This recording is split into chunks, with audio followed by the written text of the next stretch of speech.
Welcome to Just Talking About Jesus. I'm Jan Johnson, a seasoned believer who loves relationships and, just talking about Jesus. Welcome, everyone. I'm so glad you're here because if you weren't here, there wouldn't be a reason to be putting out this podcast now, would there? I am truly delighted that you're here. Today's discussion is one of the most honest and hope-filled discussions about grief that I've ever had on this podcast. My guest is Jackie Baker, author of Messy Mourning, Hope for Mothers Grieving the Loss of a Child by Suicide. Jackie's also a pediatric nurse practitioner, writer, wife, mother, and someone who has walked through unimaginable loss after her son Sebastian died by suicide in 2017. In this episode, we talk about the reality of traumatic grief, what people often get wrong when trying to comfort someone, how faith survives unanswered questions, and why healing doesn't mean forgetting. This conversation is tender, it's raw, it's deeply human, and it's full of compassion for anyone carrying grief of any kind. I am so honored to share Jackie's story with you.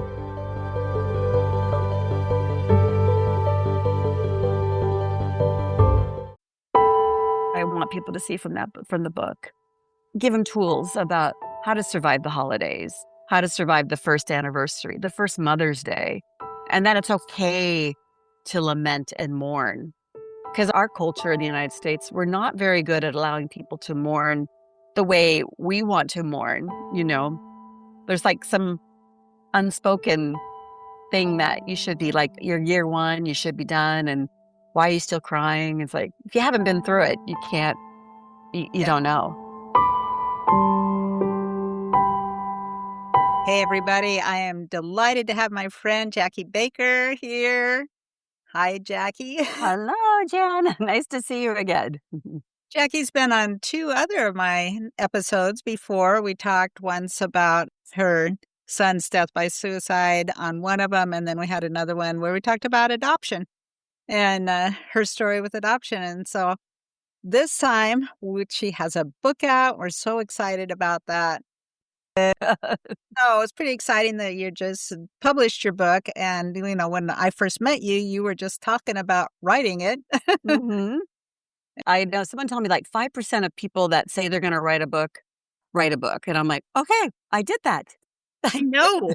I know. Isn't it great? It is. It is an accomplishment, there's so much to it. I don't think it is really hard work. Yes. It's because it's a lot of alone time, a lot of discipline.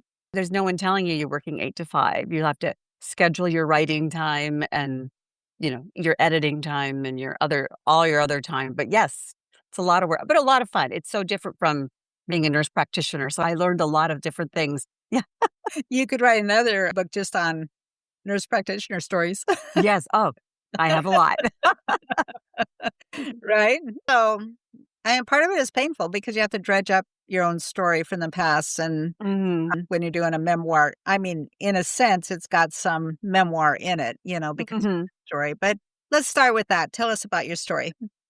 So my story started, in 2017 when my son died by suicide.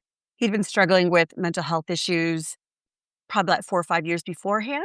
And we did the best we could in and out of treatment, psychiatric hospitals, and just made some poor choices.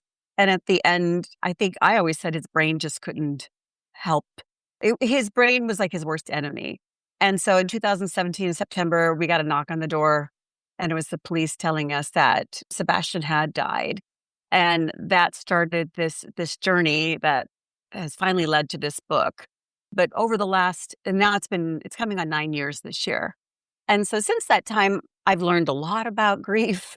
I've learned a lot about, there's different types of grief. Grief it's not linear. It's not one size fits all. And in the past, I've lost my mother, I've lost my brother, I've lost, grandparents and friends. But there was something different about losing a child and then losing a child to suicide. And there wasn't any manual out there on how to do that.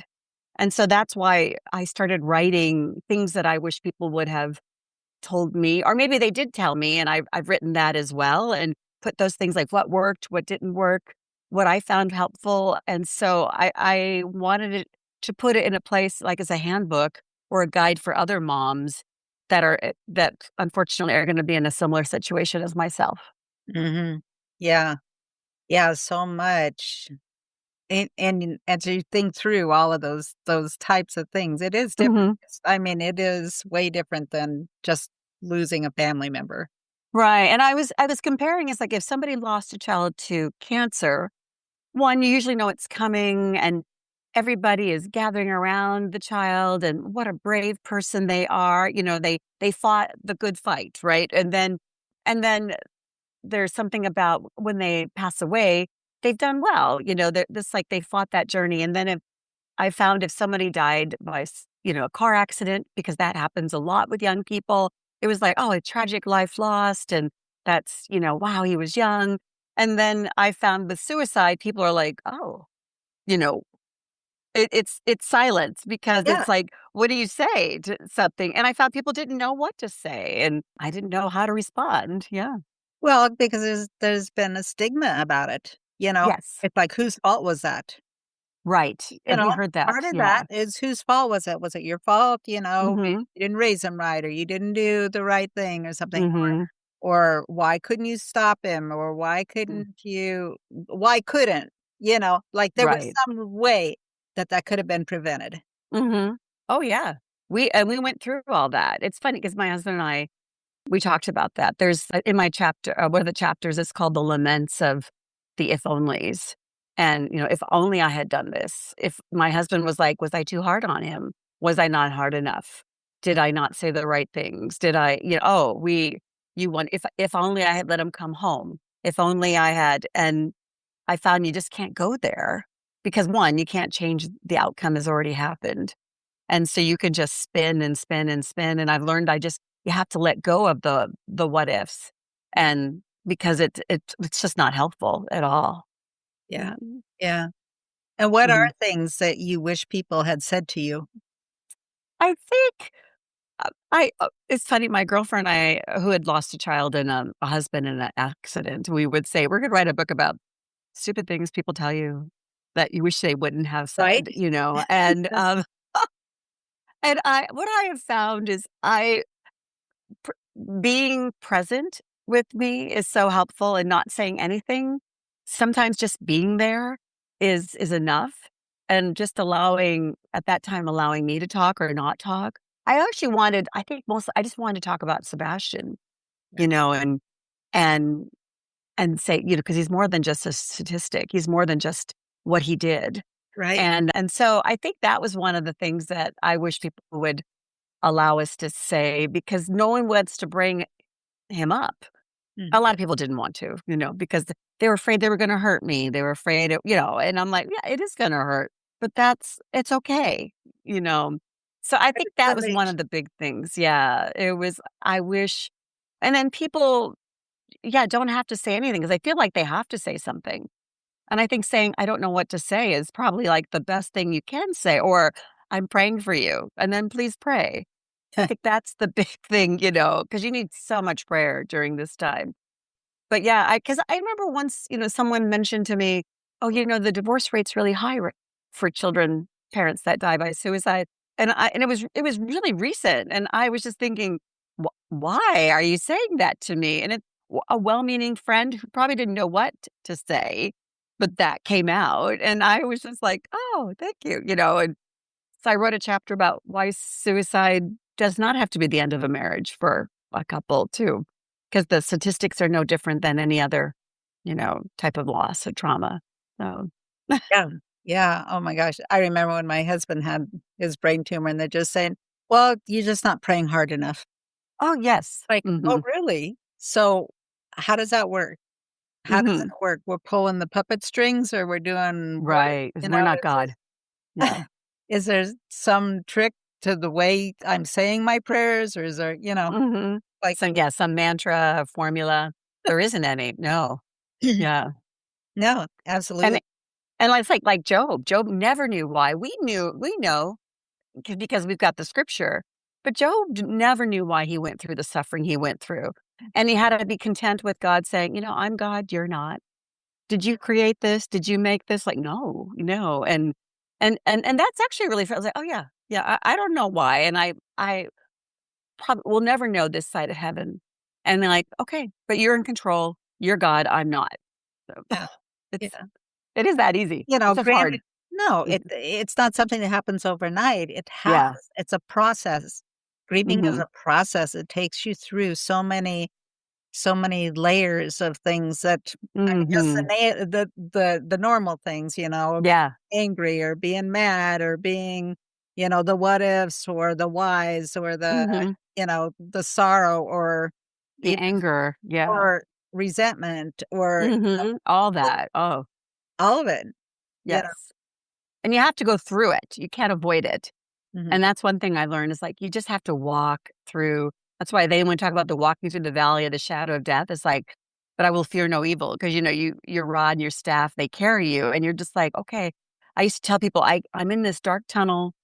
I know Jesus is with me. I can't see him in the tunnel, but he told me he was there. And I just have to cling to what I know is true. And even if you can't see it, and that's what kept me going. Yeah. Do you know Natasha Smith? Mm, So, I had another interview with her, and I'll put a link of that in the show. okay. So she had multiple family members that died, just one that she watched her brother be shot and whatever, Mm, because hmm. her whole books and podcasts are on grief. But hers is like, "Will you just sit with me? Yeah. You don't have to say anything. Mm, You just have to be there yeah. and know that somebody's there. I Yes. have to clean my house. You don't have to do anything. Just be there." Hmm. Yep. Tell me what that was like for your daughter. Oh, yes, my daughter. She loved her brother. And I found, well, one of the chapters I wrote is called Grief Would Be Easier If It Was Just Me. Because as we know, everybody grieves differently in a home. And after Sebastian died, I wanted to get rid of all of his clothes right away. My husband didn't want to go in his bedroom and look at the clothes. And my daughter wanted to wear all of his clothes. Oh, And so and she did. She still wears his clothes. It was hard for her. She got married like 6 months after her mm, brother died. She was already engaged. She wasn't engaged. Her now husband came to meet Sebastian. mm, And the night that Brennan came to our house, that's the night Sebastian died. So Brennan never got to meet his brother-in-law, his future brother-in-law. And so I just remember his character, and I was like, "Wow, this is a good man." Because I'm like, "I don't know how to take care of him." I have to take care of all this stuff, and I have this person in my house who I don't know.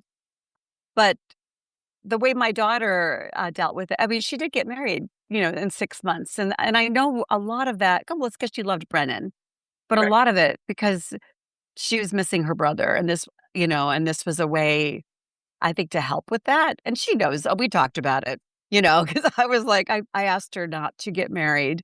I wanted her to wait at least a year and she's like, "No, I can't wait." And so that was really hard for all of us. I mean, it was a beautiful wedding. She got married in the Columbia River Gorge, and she's Um, been married almost 9 years now, so they're doing well, praise God, you know? So they are. And then she and her husband, they went to, New Zealand to work with Youth with a Mission, YWAM, yeah. and served there, and I think that was just helpful for their marriage to be together in another place. It's like a new beginning for her. She was surrounded by other like-minded, believers and doing ministry there. And so that was really helpful for her. But she's still, she still struggles as we all do. And it was really sweet. She made this beautiful playlist, as she called it, Sebastian songs on Spotify. And they were just songs that reminded her of her brother. And it's now like 6 hours long. And so she plays it all the time. She shared it with me. And so it's so sweet. And she goes like, this is when we were playing Nintendo. And this is when so she has sweet memories of her brother that way. And in fact, one of the resources that I have is a playlist that goes along with the book. And Isabel actually provided all the songs Oh, for the playlist that accompanies the book. Yeah. yeah. Some Mhm. of those would be great ones to have for trailers, children's book trailers. Oh, yes. That's what I'm gonna use them for, yeah. Mhm. Tell me where or how God was with you throughout this. Well, like I said, like, I was in that tunnel and I just knew he was there with me. I remember so before my son died, there was this very I'm not some people might not think this, but I hear God speak to me, in specific ways. And when Sebastian was 14, I remember I was walking on the beach down by Cannon Beach and on the Oregon coast, and I just heard the Lord say, "Are you willing to lay Sebastian on the altar?" And I was like, it came out of nowhere. So I'm like, this has got to be from the Lord. And I just remember asking God, well, what if you don't give him back? And he said, you just have to trust me. And so that was the end of that. But I, always held that close to my heart. What does that mean? What does that mean? I thought it meant something to do with Sebastian, but it did. And then when Sebastian died, I remembered that vision, that not vision, but that voice from the Lord. And I was like, oh, it wasn't about Sebastian at all. It was about me trusting you for whatever happens to Sebastian. And I took that to heart and I'm like, okay, I have to trust you through this. And so I can honestly say that I could not have gotten through this without the Lord in my life. And did I want to read my Bible and do that? No, but I would just listen to my Bible every day. I would take a walk every day and just listen to is like the daily Bible app. And then I went through the Bible like 7 years in a row, just listening. And sometimes I heard things, sometimes I didn't, I'm like, but I just know I was bathing my mind with God's word. And so I just like, okay, Lord, you can do this. You can do this. And so I did that. But I just sense God's closest to me, and especially with my relationship with my husband too, we just both had to we were intentional about, we've gotta keep our hearts on Jesus and keep praying with him, and we tried to pray every day, and we made ourselves go to church every day, and I'd just cry every time I went to church, and, but it was like a lot of times it was going through the motions, but I was just trusting that it was gonna get me through, and it did, and it does. Mhm. Yeah. Mhm. Yeah. It's where you go back and you can find, once you're far enough beyond it and you can Mhm. actually start seeing certain promises or things that are in scripture that just kinda go, "Oh, Oh. yeah, okay, yeah, I lived in the Psalms, and I would just, right, read yeah, I mean, because oh my gosh, the Psalms are filled with, well, laments and, anger and frustration and grief and sorrow and joy and it's like David's Psalms are like, "Okay, those are gut-wrenching," and I get them now, you know? He said, "Where yeah, can I go from your spirit?" "Where can I go?" And he's just like, he is with us the whole time, and even when I'm in the deepest pits, one of my favorite psalms where it talks about how the Lord reached down from on high and he drew me out of deep waters, out of the deep pit. He said, "Because he delights in me." I'm like, "Yeah, he delights in me." Yeah. that's enough to bring tears to your eyes. Yeah. Uh-huh. Yeah. Mhm. He calls me by name. He sings Yes, he over does. you. Mhm. Yes, he does, yeah. All of those. But, yeah, the Book of Lamentations, Habakkuk, Oh, yeah. wilderness time, Mhm. he's gonna restore, it just yeah, it's All there. Yeah. all there. Mhm. It's all there. What's the biggest thing that you hope people will gain from your book? What there's few things. Well, the big thing that for moms that are reading this book is that they see that there is hope even after such a trauma, after such a tragedy of losing a child by suicide. I have seen over the years in my suicide support groups and other ones, it's like year 7, year 5, they can't get past it. We get stuck. I think a lot of times our identity becomes our dead child. And I want moms to know that there is hope beyond that, that they don't have to be held hostage by something that, happened to their child. That we can move forward, that we can have a great life despite such a tragedy, and that we know that God is with us. And that it doesn't mean we've forgotten our child, because I have no way I forget my son. But I also know that, one, he's good. He he loved Jesus, and he's with Jesus. He's healed and whole, and he's having a great time. I'm kinda mad at him for that. No, because he's doing good. I'm stuck here. So that's one thing. But I do want moms to know that there is hope, and that there is life to still be living while we're here on this earth, and not to be stuck. The other thing is, to give it as a tool for other people that wanna know how to help someone who's lost a child to suicide, and, give them, even just to be able to give, I can give you this book. There's a section in the back of, what to say, how you can help, things that are how to be present in people's lives, and to know that this isn't a short fix, that this is, something that's gonna be going on for a while. It's not a 1 year and done. And then also, the other thing I want people to realize, that suicidal grief, even statistically, shows it takes a lot longer to recover. I don't wanna say recover, but to feel normal again, like a new normal. It takes like 5 to 7 years after any type of tragic loss like that. And then, so when people are like, "Well, how come you're not over this?" It's like, because it's hard. It is not something you can get over. I was telling Steve, my husband, is like, year 7, I was like, "Oh, I feel really good now." I mean, but it took 7 years. And it was almost like I called it my year of jubilee. When you talk in the Bible, I talk about the 7 years, and, you put your ear to rest. I'm like, "Oh, it's time to rest after all of this." And it was a very spiritual significance. It's like, "Wow, this is my year of jubilee." And so I just felt like there was a peace that I hadn't had in such a long time.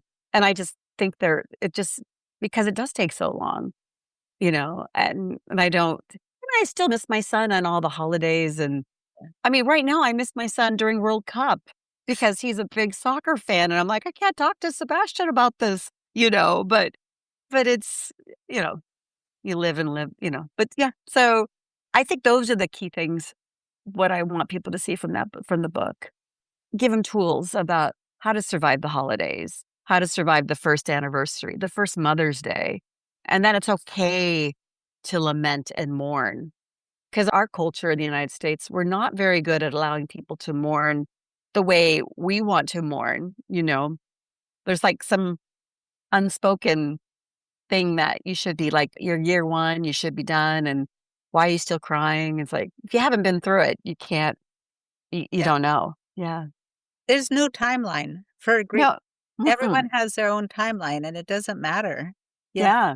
It doesn't Mhm. matter how long it takes you, and where you're at with it. And you can be okay 6 months, 8 months, year, Yeah. whatever, and then all of a sudden something happens, or you see somebody Mhm. who looks like them, and you're falling apart again, and you go, I called it "I like thought the I was first. over that." Yeah. I used to say it's like living it's like, after such a suicidal loss, it's like, or any type of tragic loss, it's like you're hit by a tsunami, and the tsunami hits you, and then, finally, when everything gets pulled back, the water recedes, all there is debris and disaster, and, just it's muck, and then you gotta work your way out of it, and it takes time, and then it's like, then the water comes back, and you just feel like you're drowning all the time, and then it's like, oh, then you start doggy paddling, and it's like, "Oh, I get my head's above water," and then you get hit by another one, and now it's like breaststroking, and every once in a while you get hit by a wave, but it just, it just gets better and better, and it's like, "Okay," and then, but every once those waves come, but not as horrifically as they were before. Yeah. Yeah. Are there Mhm. certain things you've seen with, I guess, particularly mothers, but in your grief groups or anything, that have been the things that have held them back, 5 years or longer or whatever?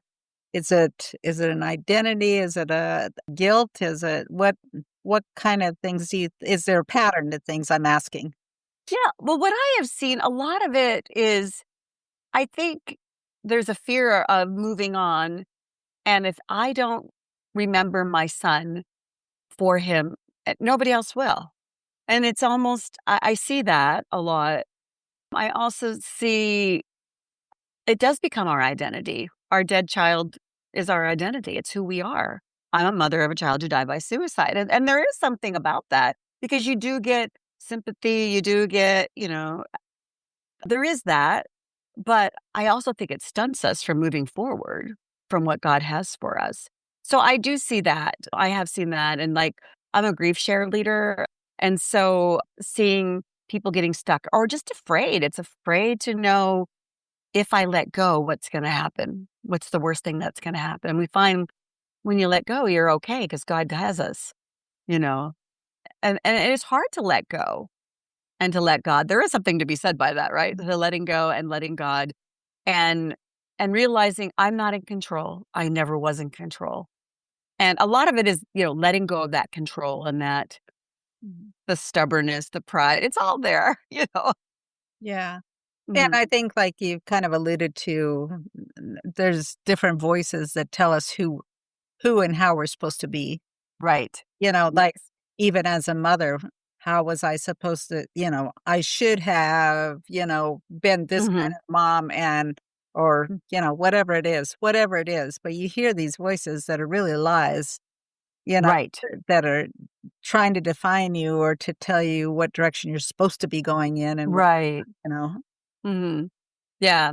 But I did see that a lot too, or people would say, "Oh, you should try this or do this," or, and it's just I just had to keep my eyes on Jesus. That's what I know. Silent nod. Yep.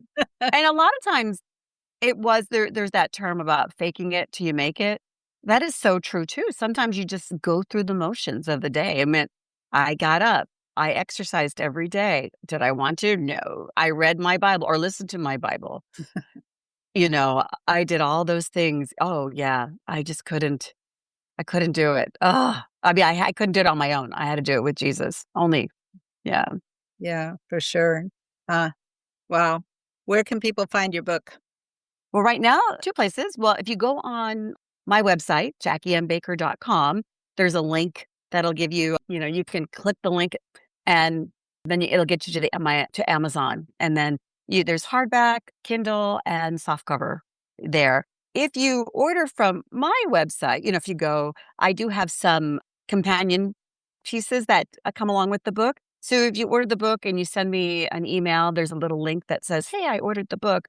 Then I have some free companion, I call them resources. One is a chapter, like a chapter by chapter journal that goes along with it, asking questions. I also have the music, the Spotify downloads. There's a 30-day devotional of Psalms of Lament that is available, which is really helpful. Just it takes a different psalm and it just asks different questions for you if you want to do that.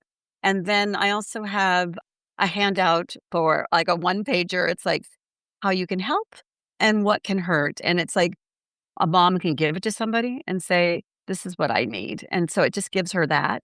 And then I also have 6, it's like they're pre-filled out form, like you fill them out, but like surviving the first handout. So like if Christmas is coming and we dread those holidays, and this is just a little checklist of things you can do, like or don't have to do. And it's just kind of nice, like who are my safe people?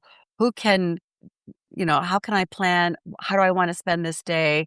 What can I do? Who are my support people? And, and just giving yourself some freedom to do the things you need to do to get through those days. Yeah. Because those are the hardest parts, I think, for mom is surviving those first. Oh my, I dreaded Their Christmas. birthdays.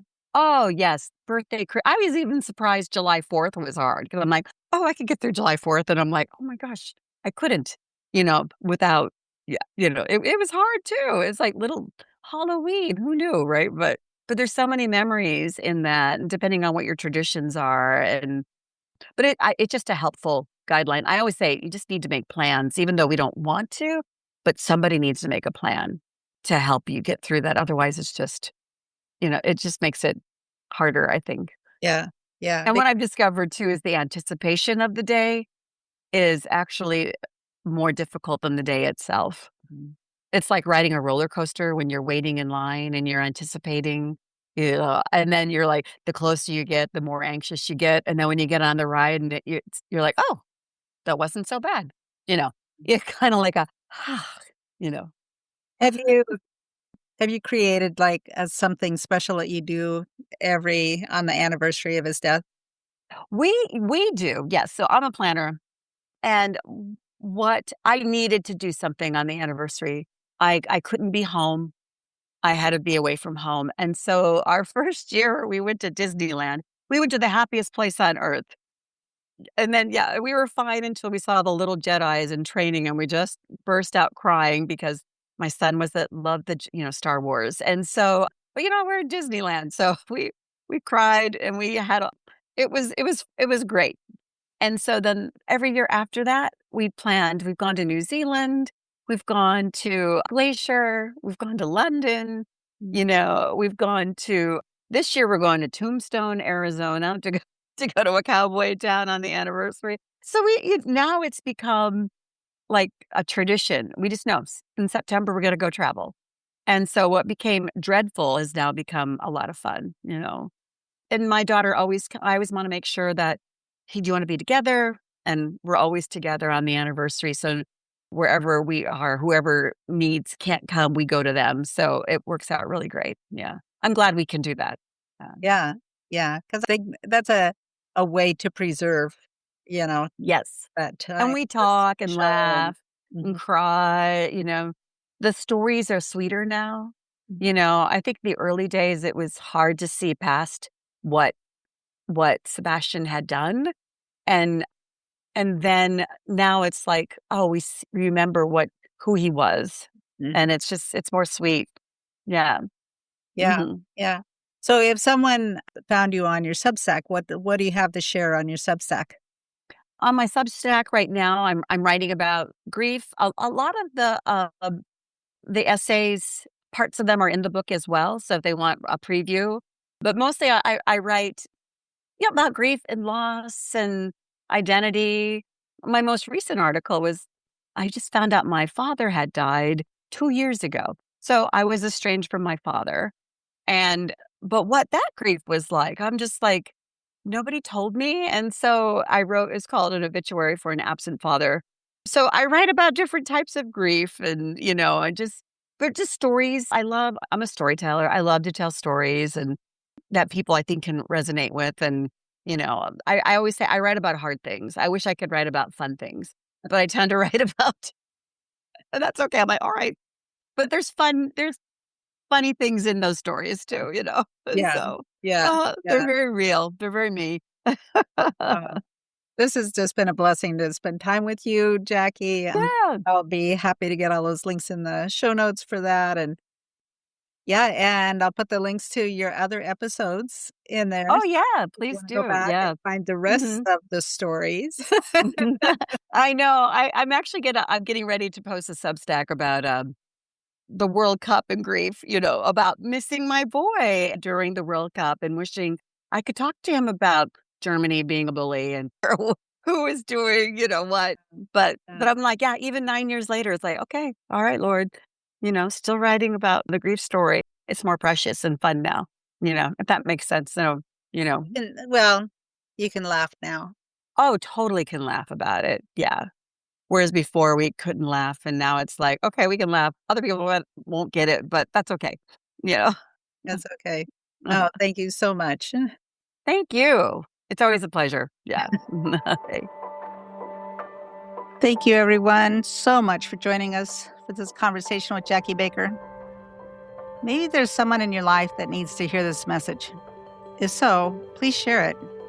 They may need hope or understanding in their own grief journey, and this resource might be just what they need. You can find Jackie's book, Messy Mourning, and all her resources at Jackie Baker's website, which is on the link in the show notes. I'll also include links to Jackie's previous episodes and that of Natasha Smith's, also who has dealt with a lot of grief, and that will be in the show notes as well. So I want to leave you with these 3 scriptures. Psalm 34:18. The Lord is close to the brokenhearted and saves those who are crushed in spirit. Psalm 40:1 and 2. He lifted me out of the slimy pit, out of the mud and mire. He set my feet on a rock and gave me a firm place to stand. Isaiah 43:2. When you pass through the waters, I will be with you. When you walk through the fire, you will not be burned. Thank you so much for being here. And remember, it doesn't matter how dark things are in your life.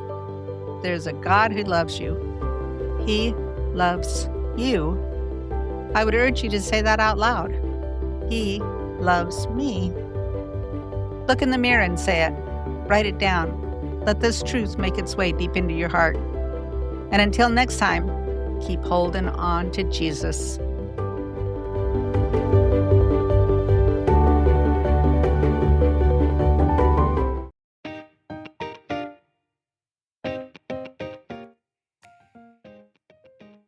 Do you have a friend or relative that would find value in this episode? Please share it. And you can let them know that if they'd prefer to watch, I always put these episodes on YouTube. So check that out in the show notes. And if you watch on YouTube, consider subscribing, because just as when you subscribe to this podcast and get notification when new episodes are out, the same will happen if you subscribe to my YouTube channel. Just talking about Jesus. And then you won't miss an episode. Speaking of subscribing, are you getting my newsletters? These not only tell the guest stories, but also include pictures and links to the website and YouTube. I also add a little about my life, and who doesn't want to know that?